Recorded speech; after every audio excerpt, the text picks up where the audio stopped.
Hashem's Vasai Tiftach Upi Agital Sacha. We're now in the 5th Perek of Yehoshua.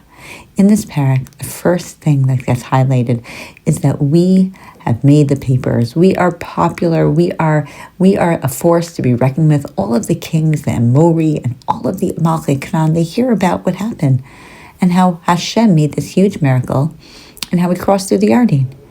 And it says Ad Avram that the Bnei Israel, until they crossed over.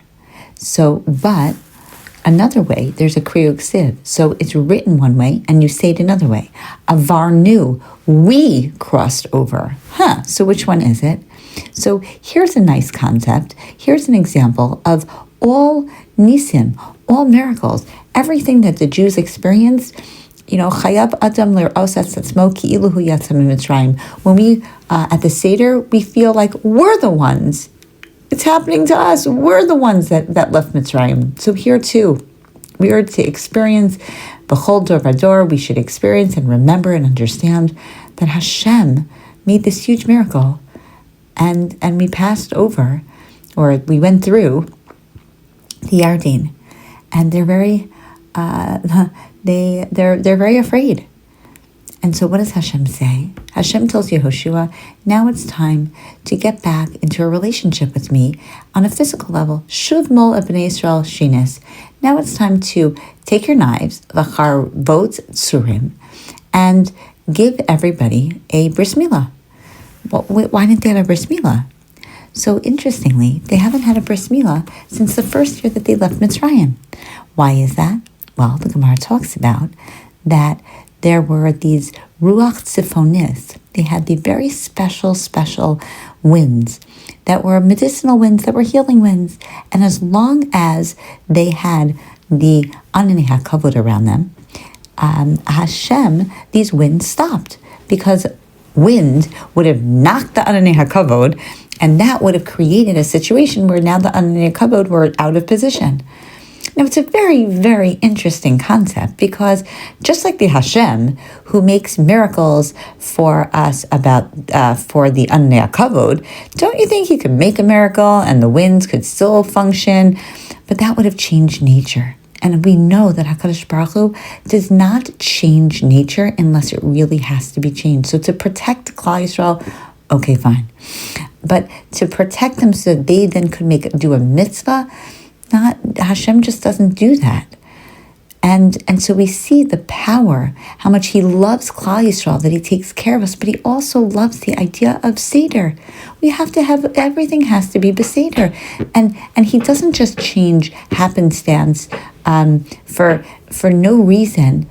And so when he doesn't, so for the last, from year 1 until year 40, they did not have a bris milah. And so here they are. Now, who did have a bris milah? Levi had a bris milah. And what's interesting is we don't, there's a halacha, Rabbi Rosner mentions that there's a halacha that for the 3 cardinal sins, we're willing, Yahareg Val Yavor, that we're willing to give up our life. But, so what about for a bris milah? So for that, no, you're not, you don't have to be willing to give up your life. There's one person who still has the halacha that he should, or he could be willing to give up his life, and that's a manhig, the leader. And so what happened with Moshe? So Moshe, why? Out of the kavod, because he's the leader. So it's a different level of responsibility. But what's interesting is Moshe was an anav mikol atam. He was such an anav that he never considered himself as a great leader. So for that reason, we had the whole situation with Tzipora and the bris milah, etc., etc. But what's interesting is, these people didn't have a bris milah, and they're coming into Eretz Yisrael, and they're supposed to give a korban pesach. They can't do any of that.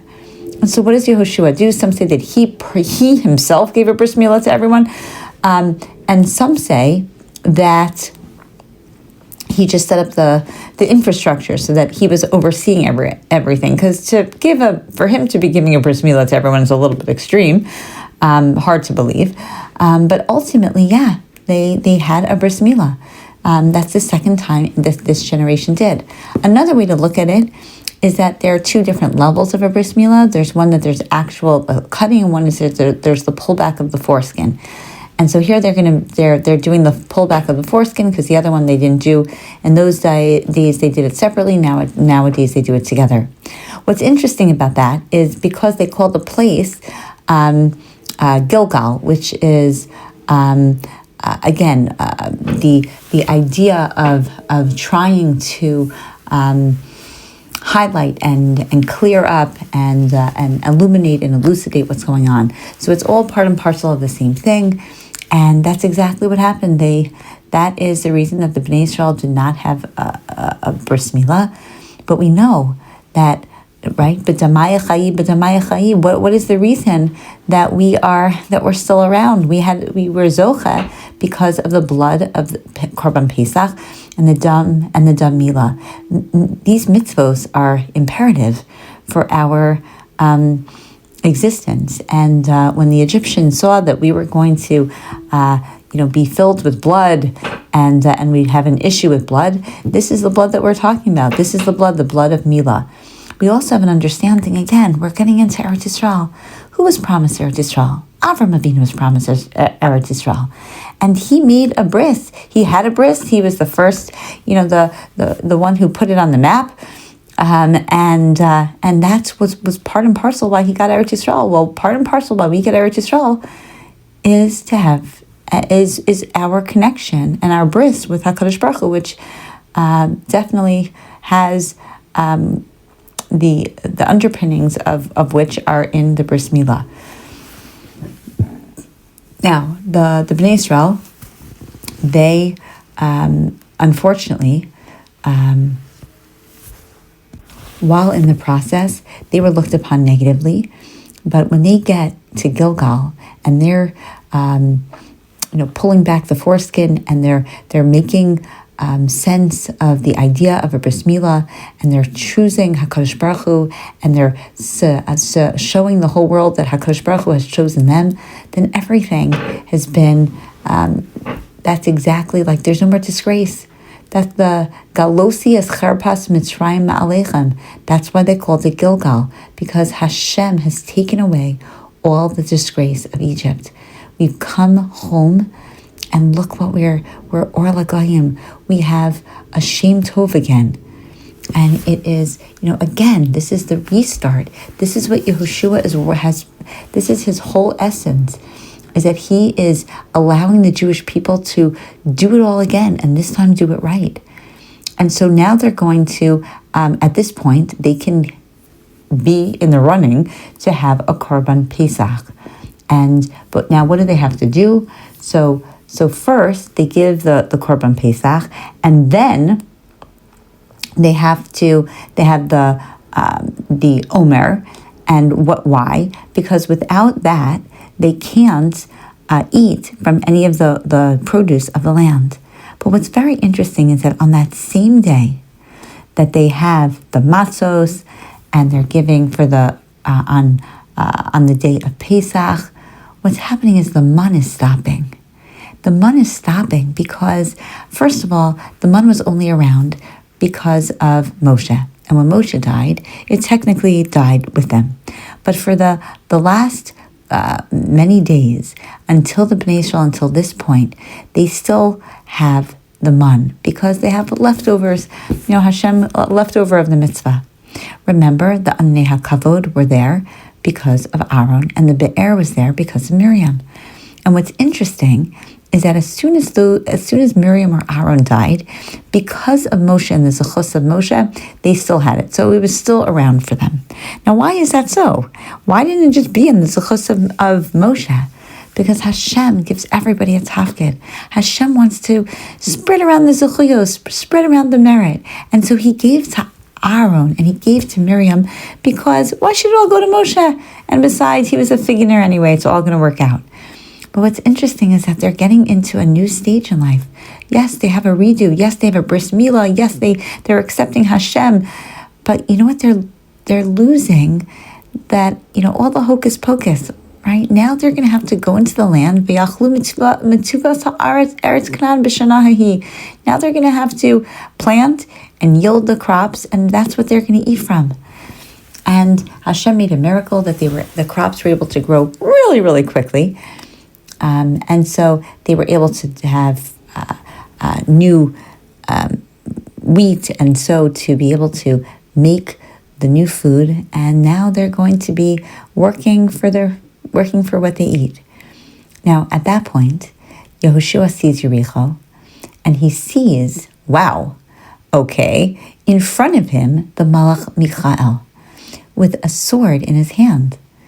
And he asks him, Halo ata im latzarenu? Like, are you one of the enemies? And Michael says, Lo, ki ani sartza v'Hashem. I'm the captain of Hashem's army. Atabati, now I have come. And what does Yehoshua do? He immediately falls on his face and he bows and he says, Ma'odini mitzaber alabdo. What do you want me to do? Because that's what a Jew does. A Jew realizes and recognizes, wait, each one of us are part of the army of HaKadosh Baruch Hu.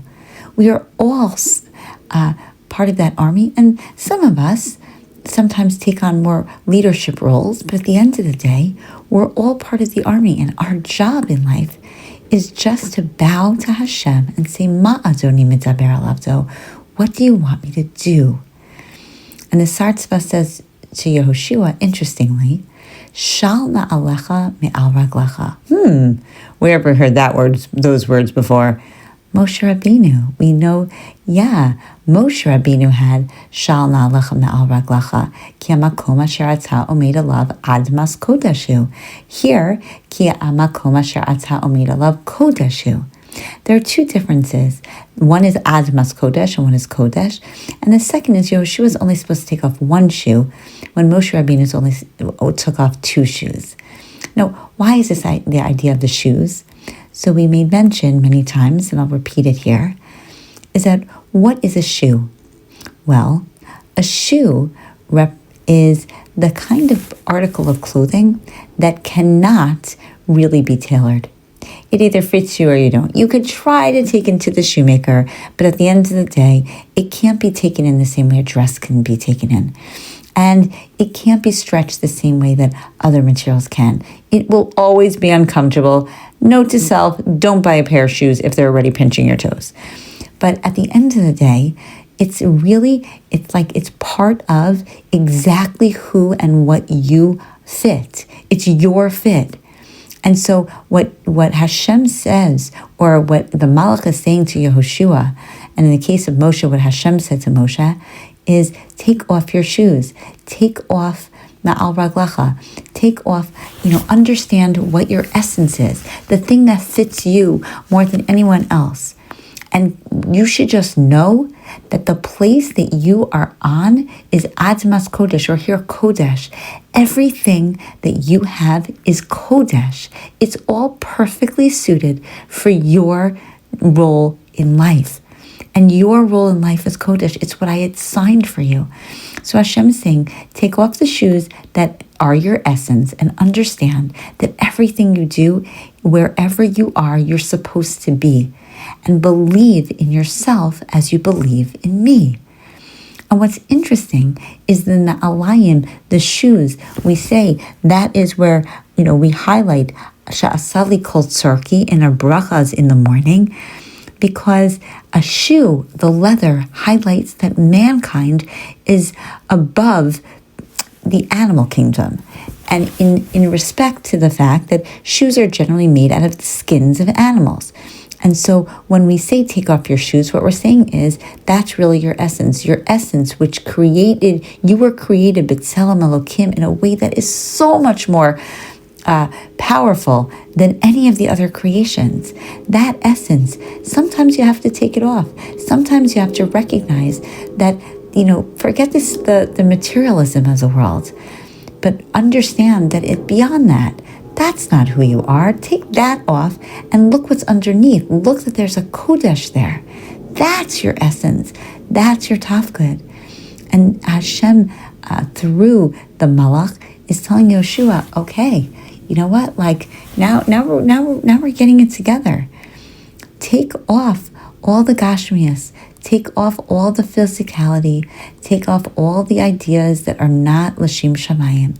And just understand that from here on out, First of all, the Makom HaKadosh Baruch Hu spends a lot of the resource of Kedusha in Eretz Yisrael. You're here, you're in Eretz Yisrael. But on a deeper level, everywhere you go in life is Admas Kodesh. It's exactly where Hashem wants you to be. So make the most of it. Shal Na'alacha, give to HaKadosh Baruch Hu, not to physicality, exactly what you need to be doing, should be doing, and in that way you will be successful. And there is major success to come, and Yehoshua just has to take off his shoes. That's it. Pretty good deal, right? We just have to get to what's underneath. And if we can do that and really feel the Admas Kodesh, really feel the holiness, then we will be exactly where we need to be.